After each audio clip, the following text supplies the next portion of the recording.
Haley, good morning. Good morning. I was just taking the opportunity to hang out with Jeanette. Jeanette and I are early risers, apparently. We got the meeting warmed up like half an hour early, so we're all set. Okay, we're 5 minutes in.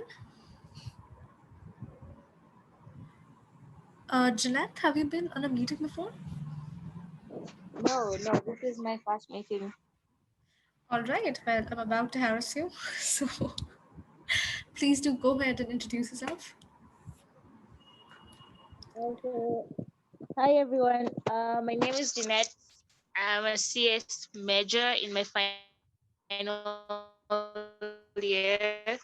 I'll be graduating next year, May. And yeah, I landed here. Oh, sorry. Can you guys hear me? Yep, now we can hear you. Go ahead.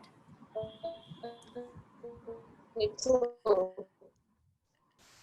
I don't know. Yeah, I'm saying that I'm excited to be part of the community and seeing how I can, contribute and just grow as well.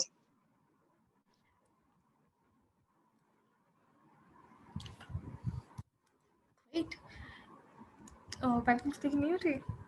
We'll be starting up and we'll be helping you start out, hopefully. All right. Well, let's start properly.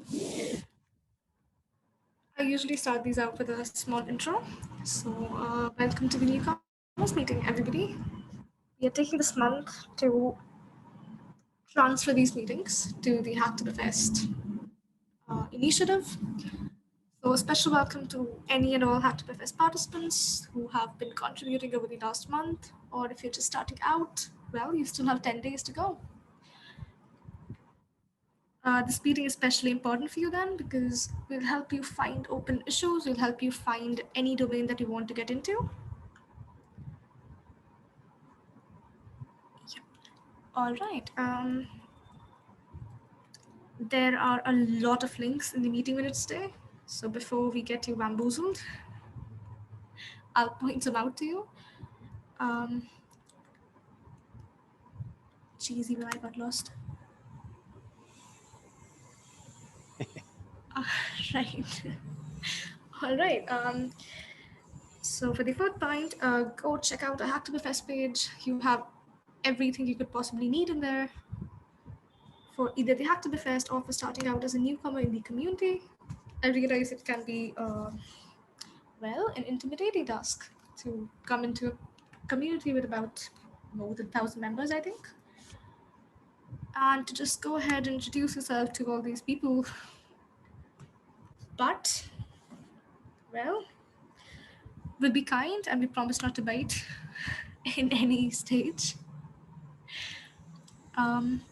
You'll find links here, you'll find resources here, you'll find people to contact.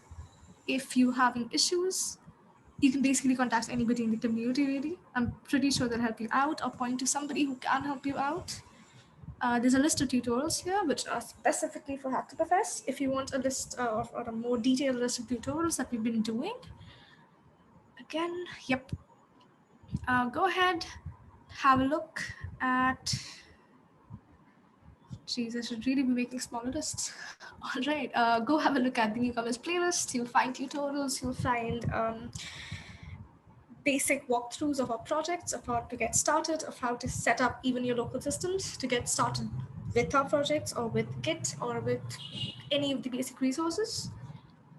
Lee will be pointing them out in more detail, I suppose.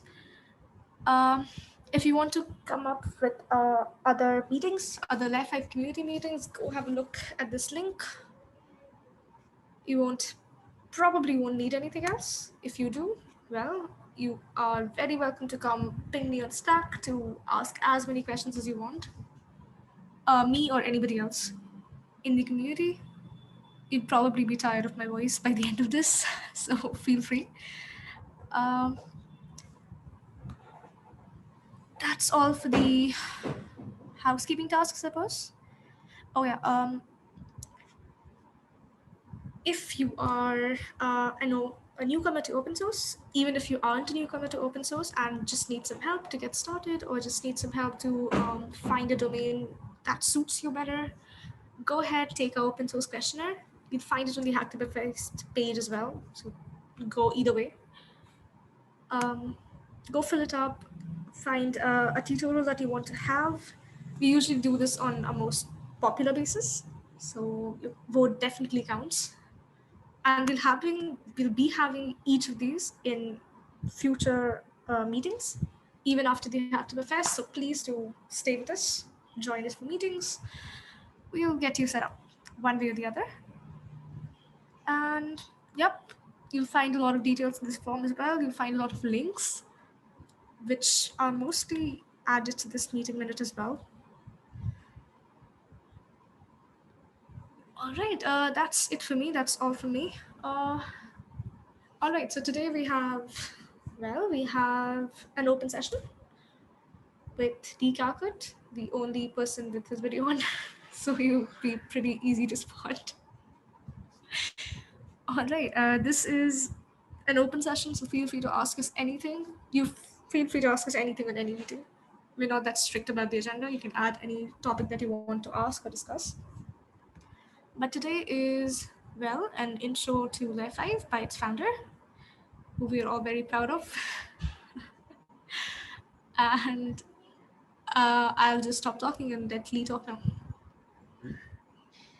Yeah. So, hey, welcome everyone. To add to what Shrita was saying is that for this month, we had been using the Newcomers call as a Hacktoberfest meetup, kind of doubling up, because a large part of the Newcomers agenda is getting people introduced to the projects, helping them find an interesting area, something that they're passionate about, something that aligns with their technological focus, or just an area of growth for them, or an area of interest. There's a lot of technology that floats around in the community. There are a number of projects. I'm going to pull up a deck that walks through a couple just to highlight them so that you've seen them, because there might be a few that you're interested in that you haven't seen just yet. There are a couple of new projects, or more than a couple of new projects, that have yet to be well documented. So there's some undocumented projects just yet. As we do this, understand that the last few weeks that we've met, we've given tutorials. And so the list of tutorials are in the meeting minutes that Shriti is sharing. They've been recorded, and you can go back and look at the slides, go back and play the recordings. What Shriti was pointing out earlier on the questionnaire, the questionnaire that's on the Hacktoberfest page, that asks for your input on other tutorials that you would like to see. And so I'm, in some respects, here today to pinch hit. I'm here today for you, is probably the right way to think about it. And so you should consider yourself very lucky. No. What I'm trying to say is I'm here for you. And so it's your agenda. I can talk to you all day about different projects and various things that are going on, introduce you to them. And for lack of anyone asking questions or suggesting something, that's what I'll do. And I suspect it will generate discussion through that. But I want you to internalize that for a moment, that for my part, and I know for Shriti and for others that are here, there's a number of others that are on the call that are representatives of the community and who've been instrumental in a number of the projects that you see. They're here for you as well. So internalize that. Be selfish. Take the next 50 minutes and be selfish. Ask a silly question. Amia does a great job of, oh no, I'm just of doing that. Just kidding. He does a great job of bringing up, putting his thinking cap on and asking questions. So one of the questions that was just asked was to get clarified Yeah. So one of the projects that we have going on in the community, is anyone familiar with Strappy? This isn't related to service meshes per se, but it is related to, well, a lot of other projects. Yeah, strappy.io. So you're all familiar with WordPress, I'm sure. WordPress is a very popular example of a content management system. If you want to give it a, classify it in a, as to what type of tool it is, it's a blogging platform, right? But it helps you manage content, manage posts and images and video and other things. Well, there's a newfangled content management system, or sort of a next gen of WordPress, if you will. There are many different content management systems, but one of those is called Strappy.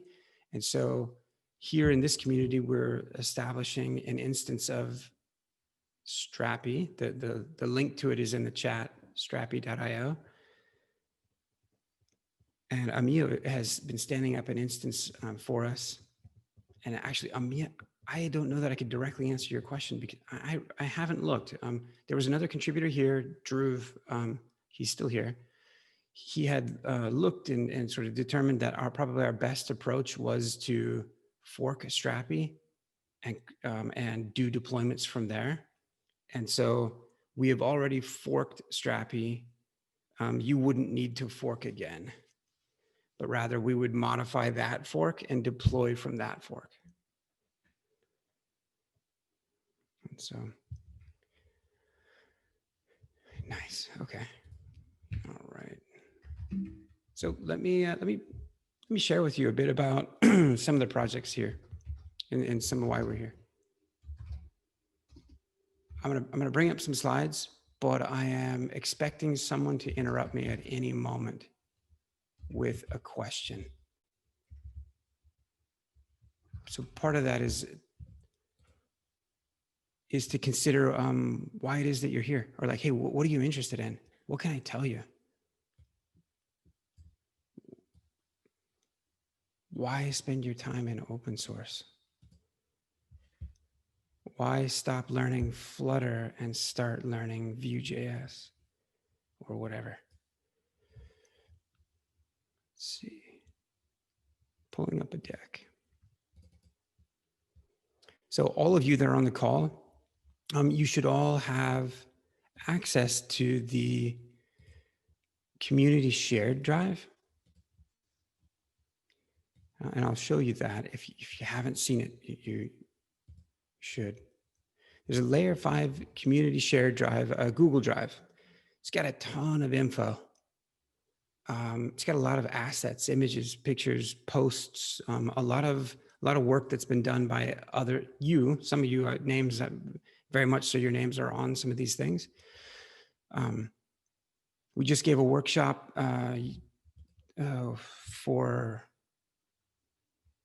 CCOSS earlier this week. There were a number of Spanish-speaking individuals who had joined, which is awesome. We'd done a similar workshop last year, and so there's the Meshery documentation is currently being translated to Spanish, thanks to those contributors. Today, we're giving 2 KubeCon talks, so we're recording 2 KubeCon talks. We'll be hosting a 3rd booth at KubeCon, not a Layer5 booth, but we maintain Service Mesh Interface, an open source project, SMI. So we'll be manning or personing that booth. You're all, so the 2 KubeCon talks that we're giving, I'm delivering and have invited different individuals from the community to join me on stage for a couple of reasons. 1, because it's a way of rewarding those that spend time here. 2, because the world doesn't need to really hear me speak that much more. Rather, I would much rather they hear you speak.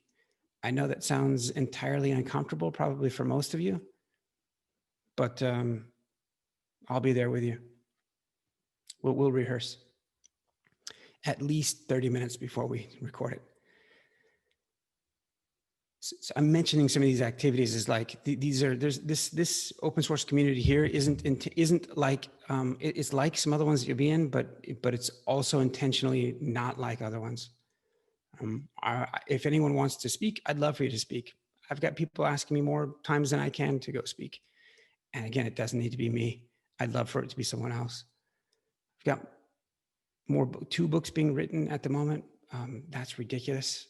There are so many other things to go focus on. I'd love for one of the books that's being written is called Service Mesh Patterns. There's 60 patterns. We've written them down, just the outline of what they are.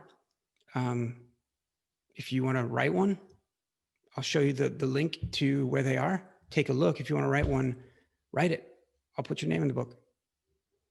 Write 5 of them. I'll put your name on the front of the book. And you'll get some royalties. Not that there's any money in authoring a book. Anyway, I'm just encouraging you guys to think outside the box. I'm going to bring up these slides. They're in the shared drive. They talk about some of the projects. There's a service mesh landscape out there. Okay, I'm going to start going, and I'm going to monologue you through the next 40 minutes if you don't interrupt with a question. So do it and don't apologize. But one of the first projects that the community started on, and this really is a community project, it's called the Service Mesh Landscape that we have. It is in its current form, this is what it looks like. It helps people understand the fact that there are a bunch of meshes out there, and the fact that it's a multi-mesh world. Some of the meshes that you see here, some have already died. Some have already been acquired. And some you have yet to see. There's one that's being added right now, the product manager at F5 at Nginx for Nginx Service Mesh has an open PR where, as a community contributor, he's adding and updating Nginx Service Mesh to this page. As a matter of fact, it's an open PR right now. So I am willing to make someone a bet with a fair amount of money that the Nginx Service Mesh won't be the last one that we see as a new mesh added. So this has been a curation of information. This is one of our projects. Now this project gets referenced by the CNCF.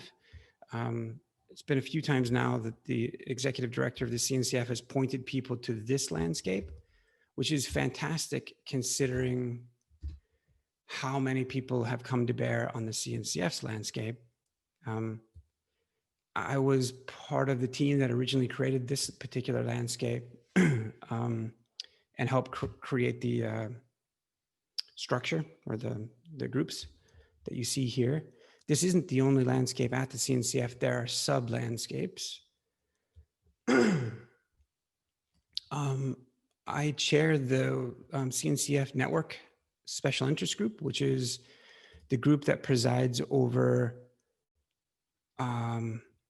see the first green line here? It's kind of small, but everything from this first green line to the right, the big projects here, the ones that are actually in the CNCF, these all fall into, oh, this hasn't been updated. We just accepted BFE into the CNCF a little while ago.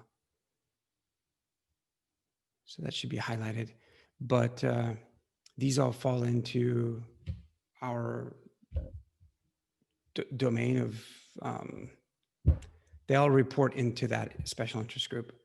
So Meshry is here.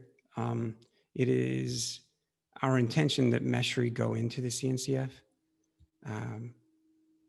By the way, it's been a long time coming, but the project just passed 500 stars yesterday, which also, by the way, the cost of admittance to this call is a GitHub star.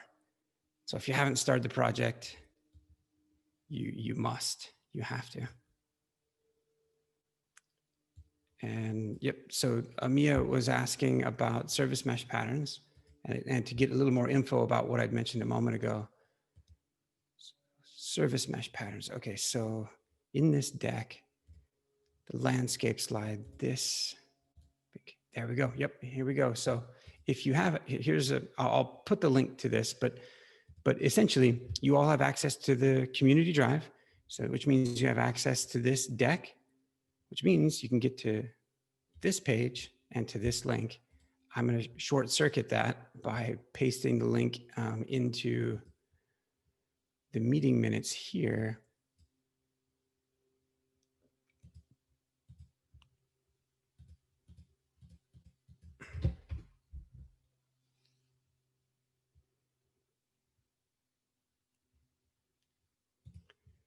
Cool. Anyway, there's a lot of those patterns. It'll end up being 2 books, 30 patterns in the current one, and then we'll have an advanced service mesh patterns book that will have the other 30. The part of the reason that things like this book is pertinent to you all is I was just seeing Husana's face and thinking about the PR that she got merged yesterday for Meshry CTL and thinking, yeah, as this book is written out, her work is going to be used, I don't know how many times. I'm hoping thousands and thousands of times, because here's what we're going to do. This is an O'Reilly book. There are a few that have been written. There's a second edition of this coming out in 2 weeks. It's why I only have 4 hours of sleep, because I was providing feedback on the last copy edits on the new one coming out. This first one right here is free to you. There's a link to it just mention it in Slack and you'll get a link to it. It's a great introduction to the space. It's 2 years old now, still quite relevant, still pretty good, but the second edition is coming out shortly. It'll be free as well. This is the other book that I'm referring to. Meshry will be the tool that is referenced in every single pattern as the tool to use to stand up and play with and get familiar with each of these patterns. And you can see that happening inside of Meshry already. If you consider something like data plane extensibility, there's a lot of excitement and buzz around WebAssembly, WASM, and how that works. We demonstrated, one of the community members, Abhishek, had demonstrated a week ago, last Friday's community meeting, how Meshry can be used to dynamically load a WebAssembly filter. And if you want, you can watch that recording, or you can go to look at that project. So in a roundabout way, we're kind of getting around to talking about the projects. That project is called Image Hub. It's a sample application for helping people learn about WebAssembly and WebAssembly's use inside of service meshes. So Image Hub is listed here. It's a repository inside of the Layer5 org. Oops, I didn't realize it goes there. Anyway, you can also watch, this was a talk given at DockerCon 2020, just a few months ago.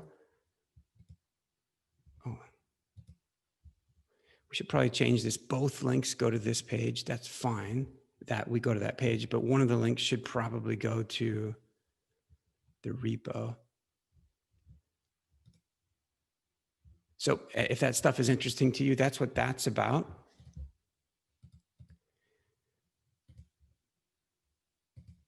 So yeah, so the landscape is being reincarnated.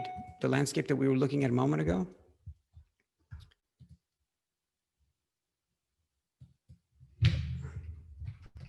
It's being reincarnated because there's a brand new website being created.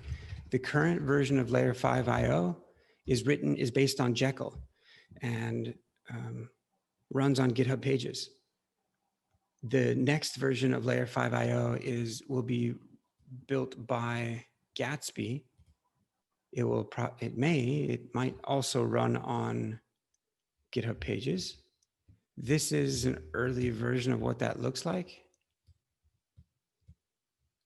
There are a number of you that are on this call that are creating this website, and it looks a lot better than the other one so far.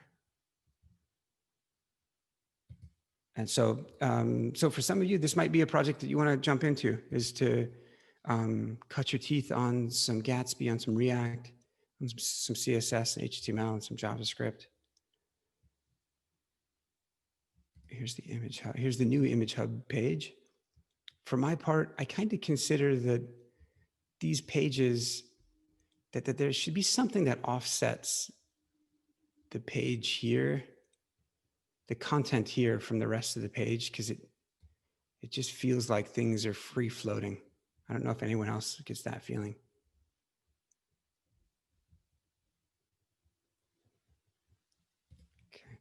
Okay, other things.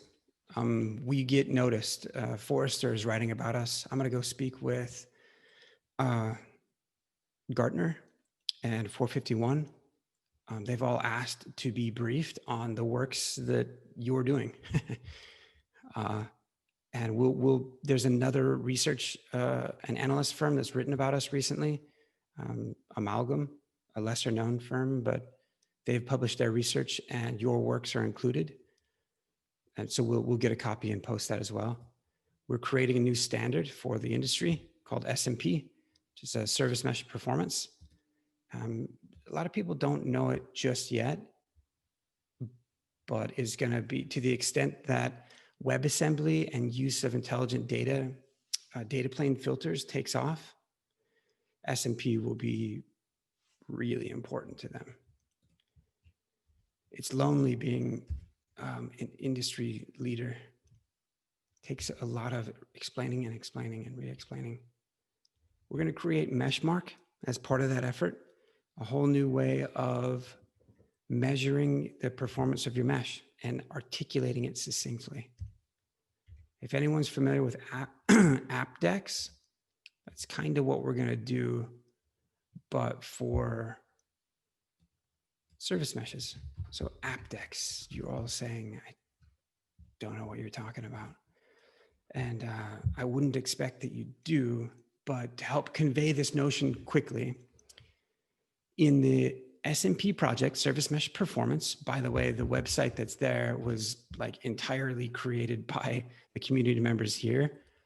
I have a lot of lines of code committed in here, none of which are there anymore because they were all crap. Fortunately, Shriti and Pratya, Neil, like just massaged this thing into what it is today, which is very helpful.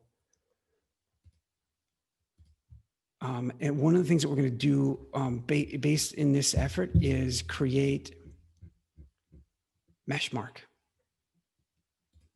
This is a bit of an explanation of it. The other way of understanding Meshmark, this new way of measuring the performance of a mesh, is to reflect on AppDex. AppDex is a toss back to the early 2000s, I think. I don't know. To a different internet. Yeah. There's a formula that's used to measure and determine whether or not someone is happy, how well your application is doing, the quality of experience. And so it's a unit of measure for measuring whether or not people are happy with an app.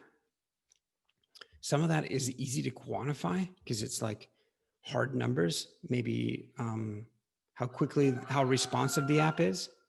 Some of the rest of that isn't. It's more mushy things like, are you frustrated? How do you measure that? We're going to do some of that.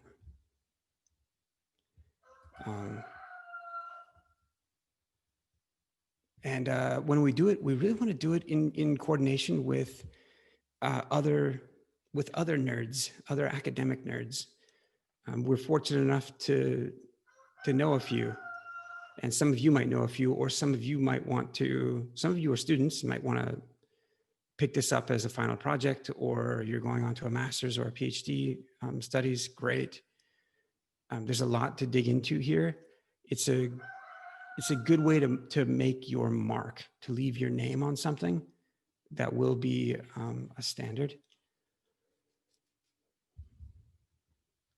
So that's something to look into. Clearly, Meshery is probably. Actually, Yeah. can I say? Mhm. So, like Mesmark is built upon which tech stack? Yep, it isn't. There's no implementation of it today. Um, the formula for it, the formula by which you would Yeah, calculate your. I just checked that like a tolerating count by two, something like that, plus sample satisfied count something. I just checked the image of AppDex and just got to know that it's kind of like there's a formula satisfied count plus tolerating count by 2 divided by total samples. Yeah. Yeah. You know how when um, if you're an operator or if you're responsible for an application, you're probably going to look at some signals, some metrics to determine whether or not the app is running well. Hey, what's our you'll go over, maybe look at the 4 golden signals coming out of the SRE book, or you'll use red. You'll look at the number of errors that your app is producing, the amount of how responsive it is. You'll look at a bunch of different things, but and so what AppDex was trying to do is to incorporate a bit of the softer side of whether or not people, like your app might have 0 errors, be extraordinarily responsive. People click on it and it's there like that.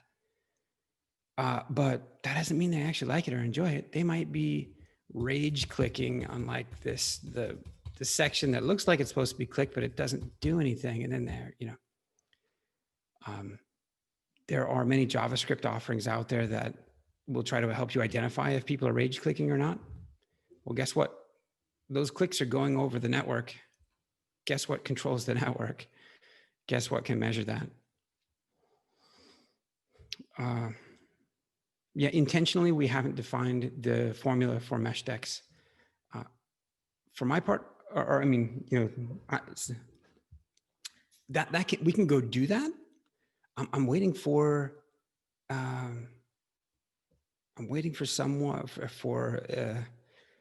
someone at a university to step up and say that they would like to, because I'd love for someone else to own it. I'm trying to give space to others to let them make their mark.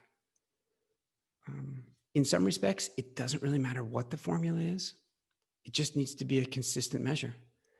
And that same measure will be a relative unit of measure that everyone will use as they measure their workloads on a mesh. Meshery is the tool that is implementing SMP today, and hence will implement Meshmark. All of the service meshes that any of you can name on the landscape, any of them that are still around, they have agreed at one point in time to run Meshery in their build process, their release process, and produce their Meshmark and publish those results. Just like they've agreed to publish the results of the SMI conformance tests that Meshery will run. So Neil, I'll pause there because I was about to switch subjects.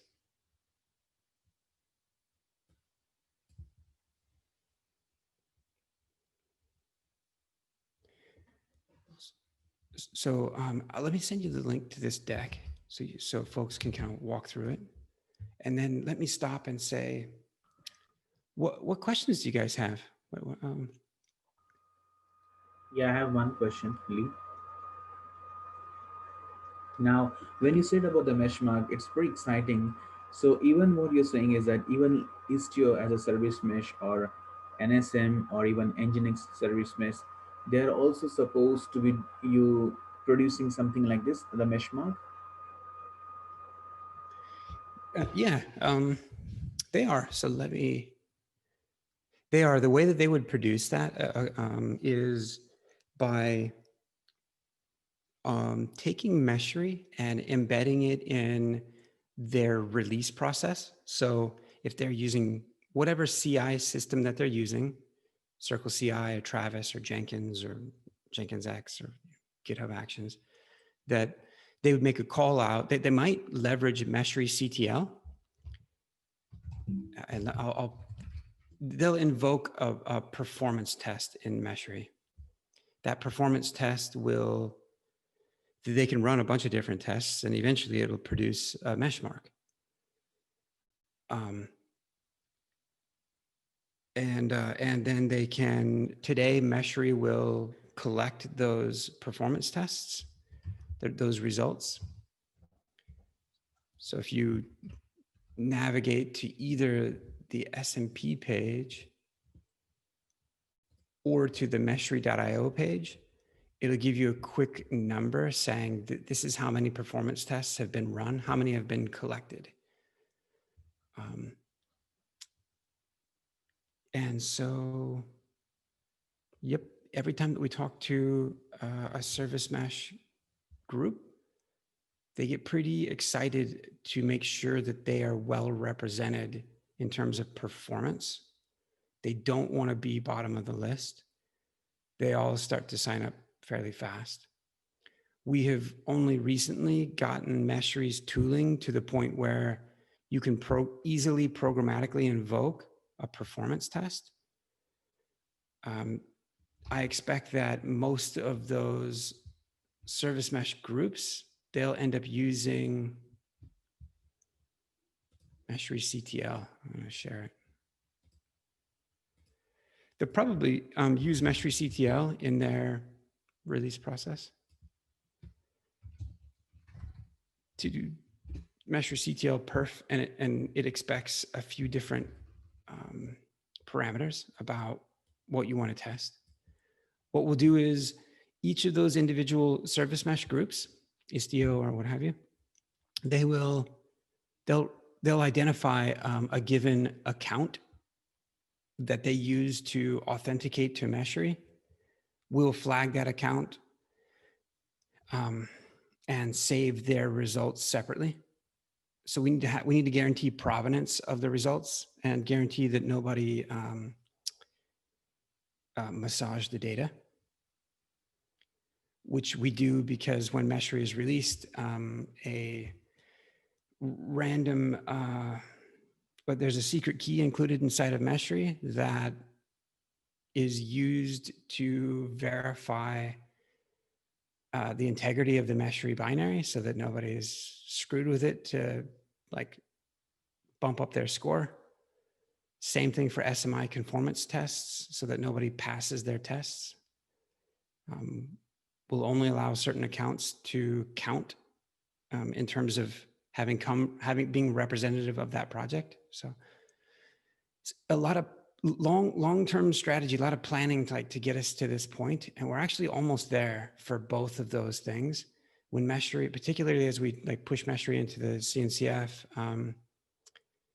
it'll be the tool that determines SMI conformance. Whether or not a mesh is conformant to SMI, it'll be the tool that says, hey, in accordance with this new service mesh performance standard, here's how these meshes line up.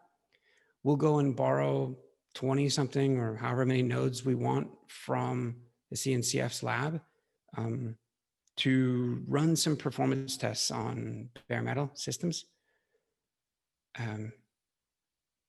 And then publish those results. And there's just a lot of stuff to do. Manuel, is that what you were asking? Lee, I had a question. Lee, I had a question. So the performance test, right? Some could run on a different hardware, some could run in a different environment. So how are we accounting for that? So they might get so that is where this service mark kind of thing is coming into picture, where we define what should you measure basically, or something of that sort. Maybe I did not understand the mesh mark part completely. Right. Yep. The great questions.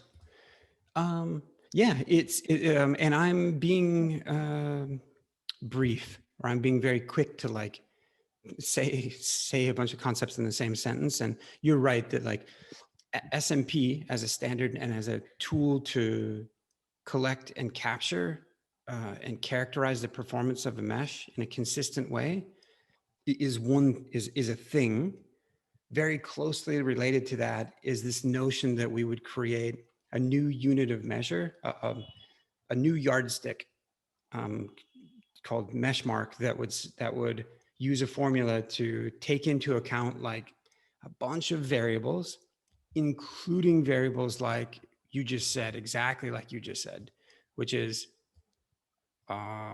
your environment was 50 clusters with 40 nodes apiece. Each of them had different amounts of CPU and memory, and like, oh my gosh, that's so many variables right there.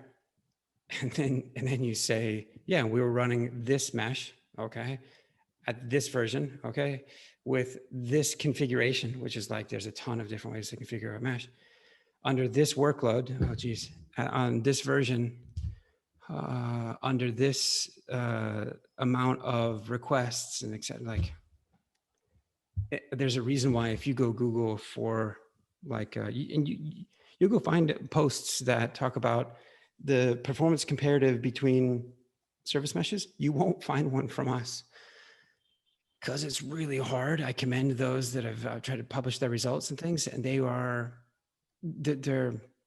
somewhat helpful. The workloads that they used in those tests, I think exactly to the point that you were making, it's like, well, they were running some database intensive workload that did such and such, which was great for them because that's what they do, but has nothing to do with the image resizing workload that we use over here, which has a totally different signature, if you will. It's maybe, and so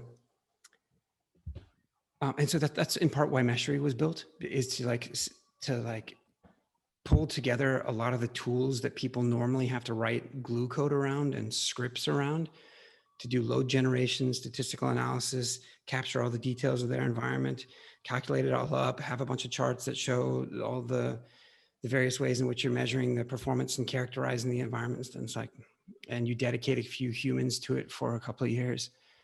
We're trying to give people an easy to use tool that's repeatable, that they can bring into their own environment to test against their environment, and then to sit there and like manipulate, to turn on load balancing, round robin as an algorithm, and then switch over to weighted round robin and just change that one variable and see the difference for themselves and their own environment in accordance with their own systems. And so, yeah.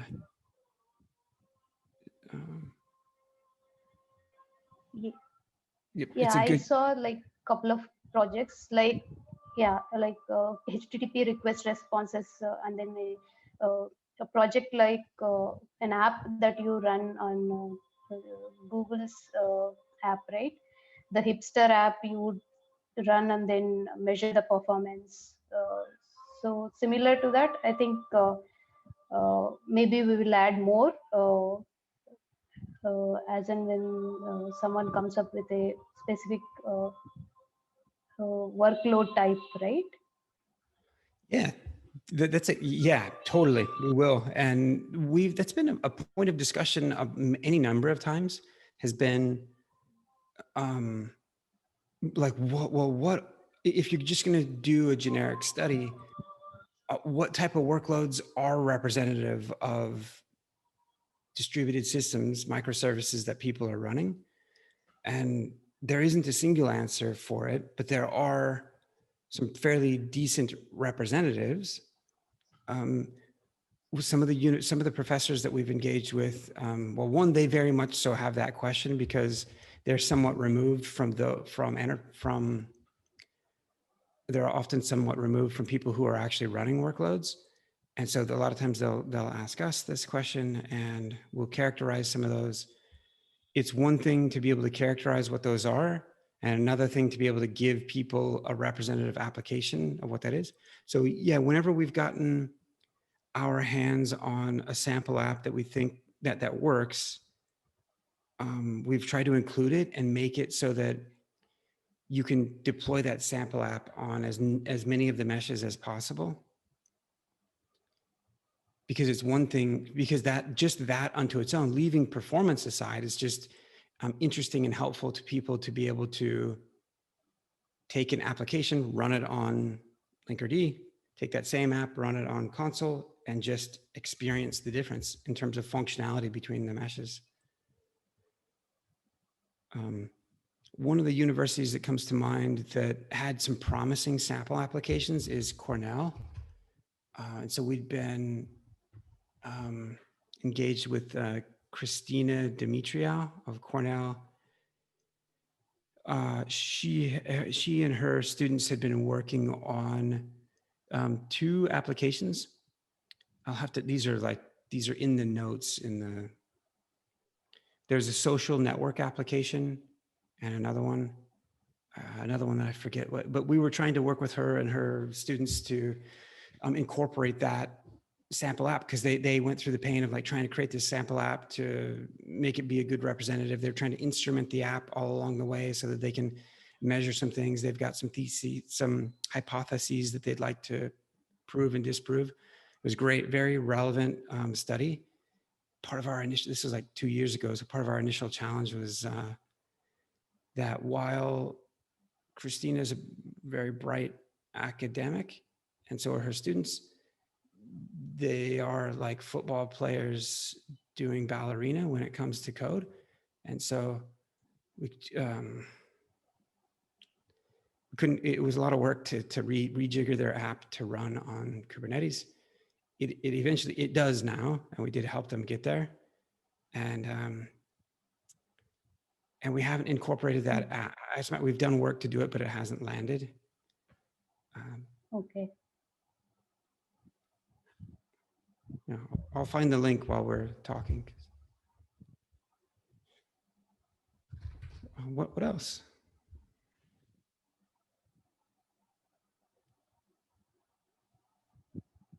Yeah, that would be a good app actually, social network type of app. Yeah, okay. Let me bring this up. So yeah, so there's definitely notes inside of here. I'm going to try to do 2 things at once. I'm going to try to answer part of the question that Emil was asking about if certain projects are using Meshery or not. And the projects would need to take and at least build Meshery into their build and release systems, which is pretty easy to do. If you take a look at Istio, for example, we've worked a lot with this team for performance benchmarking. They publish a list of tools that you might want to use to do these things. And guess what? It's like auspiciously missing Meshery. And the last interaction I had with them was they'll accept pull requests to list Meshery. Great, we should go do that so that more people see it. There's a GitHub repository. Yeah, here. Istio tools that has a performance area.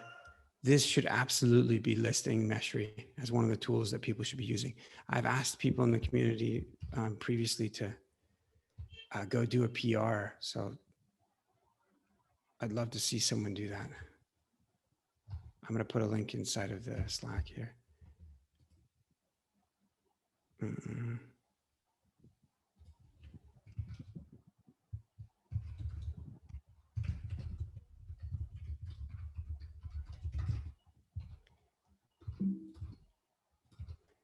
then Husana, by the way, Husana, is it Husana or Husseina?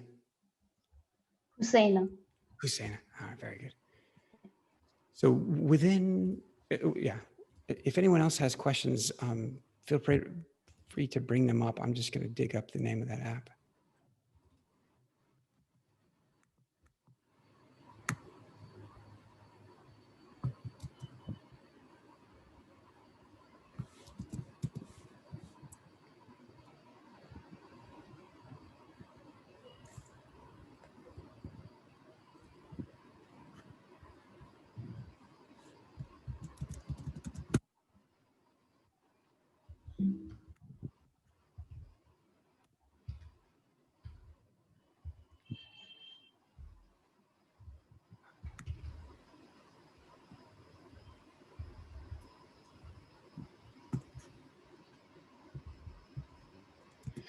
So Oh, I what a, had another question, Lee.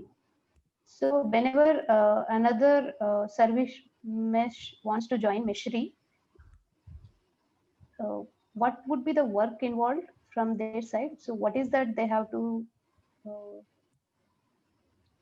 yeah, that's an provide? awesome question. Thanks for asking. So it's a very relevant question because the Nginx service mesh has, so by the way, just, I don't know.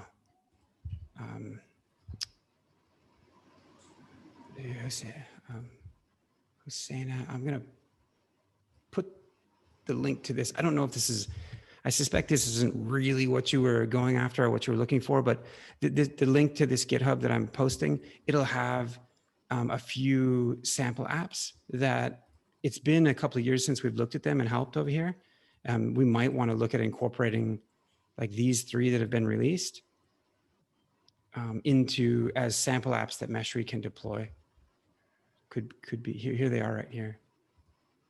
At the time, this was kind of silly because they like had embed. Oh, it's funny because they're using WRK too.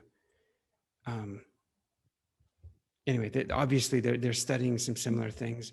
I'll say that Christina is less than friendly as part of our issue. She just was sort of awkward about. Many other professors weren't. So to answer your question about how does a new service mesh come along and come into Meshri is we're doing just that right now with Nginx. The Nginx service mesh adapter here. This is in alpha and just about to come into beta. It's relatively, the adapters themselves are relatively lightweight. Like there's not a whole ton that goes into them. We have had 3 or 4, VMware is actually one of them, groups that have come over and written their adapters. We don't have a VMware Tanzu service mesh adapter, mostly because we'd been working with that team for a year in advance of them finally releasing the product. And now that it's released, we haven't gone back to go look, in part because I think you need to go probably download, like sign in and download the bits. They're not just generally available. But the process is fairly lightweight. I think we've, I don't think that we have a document, the closest document that we have that articulates what that is there's a design spec called Meshri adapters. Okay. That, yeah. But so I don't know, any and all of them are welcome to come have an adapter. We'll help them with it. The other 3 that wrote theirs, we help them certainly with theirs. The ones that wrote theirs, I believe there's a version of this deck on this page that highlights who wrote theirs and who didn't. So Citrix wrote their own, Octarine wrote their own. Console was committing to, but then Mihu came along and took care of it. So the network service mesh team, they wrote their own. The rest has been written by folks who were born first of this community, if you will. I mean, so like, if that makes sense. But. Yeah, sure. Yeah. So Hussein, actually, that's a great. We're going to talk about Meshri adapters, I think, on Friday, because it's a really good conversation to have. The adapters themselves, they're kind of in a V1 architecture, and what ended up happening to us is we repeated ourselves a bunch of times over. Like there's some of the same code is in each of the individual adapters, and we shouldn't do that. And so we've known for a while that we wanted to pull out common functionality, like, hey, to deploy a service mesh using Helm as an example, like that's pretty common functionality. A lot of service meshes have Helm templates, Helm charts that you can go use. So we're refactoring to pull some of the common code base into an adapter library that can be imported into each of the adapters so we can stop repeating ourselves. Good, that's an excellent step toward having a higher quality project, easier to sustain project. We're going to talk about this on Friday. I think I know for a long time, before we first started writing the first adapter, the open question was, well, should these be individual Kubernetes custom controllers? Should we create custom resources that represent these different types of service meshes? And so we may end up with a year from now, 6 months or 9 months from now, a third rendition of what the adapters actually look like. It might be that they are less about running as individual containers and more about running as individual Kubernetes controllers. If we go that route, part of us thinking that way has been the creation of the Meshery operator. The terms, the Kubernetes concepts and terms, I don't know if it's confusing for everyone else here or not, but it can get confusing, certainly for me, the difference between an operator and a controller. And suffice to say that there is a collection of individuals that meet on Tuesday that work on kind of the Meshery operator, a component of it. And the first component that they're really focusing on is mesh sync. So now I'm bringing up all kinds of topics and projects. Like I was telling you, everyone here earlier, is like, there's a lot of projects, and it's good. It's a lot to do. Mesh sync is very, very simply, it's just the fact that Meshery needs to stay synchronized with what's going on a mesh and what's going on inside of Kubernetes. Pretty simple in concept. There's a V1, an early version of what mesh sync is.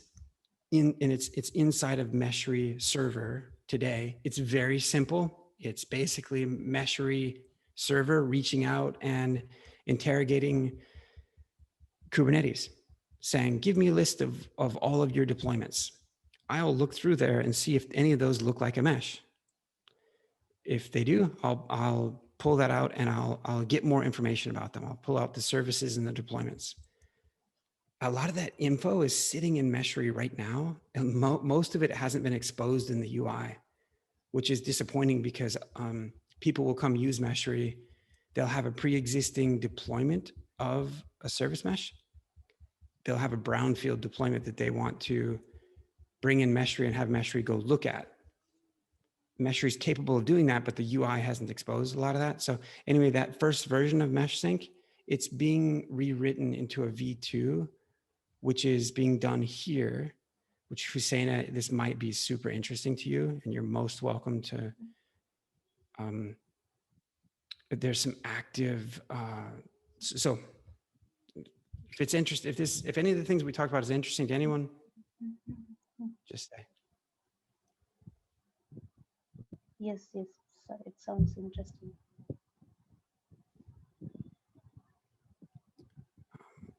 Okay, good. Then Husseina for sure, and Amir for sure, Pratya, like, I'll make sure that you guys, I highlight a couple of links as to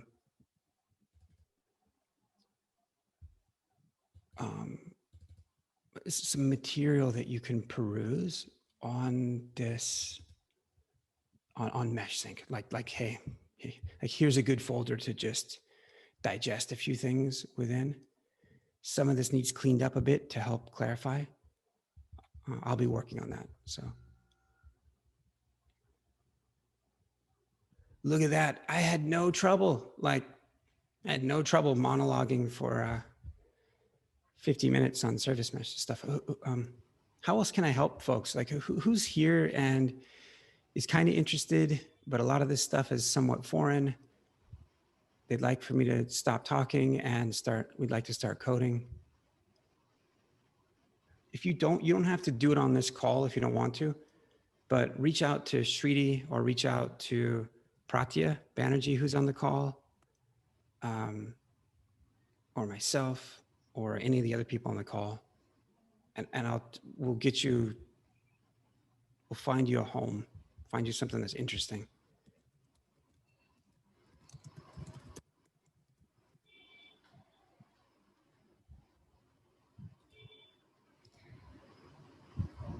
Any questions, anybody?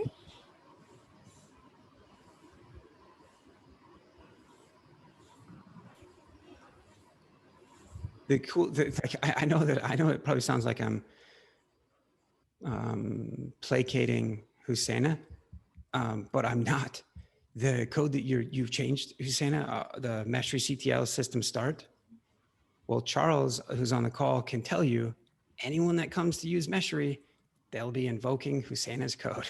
Like, that's how you start Meshry today. So already, like, anyway, I'm excited because it's like already you can't use Meshry without touching Husseina's code. So Yeah. nice. All right. Thanks for the session, Lee. Thanks for spending 50 minutes with us. You'll find all the links that Lee has referred to, that I have referred to in the meeting. Let's go look. And that's all. That's all for today. Thank you for joining us. Thanks, Leon. Yeah, thanks everyone. Yeah. Nice. See you guys tomorrow on the community call. Bye all. All right, see you guys tomorrow. Great.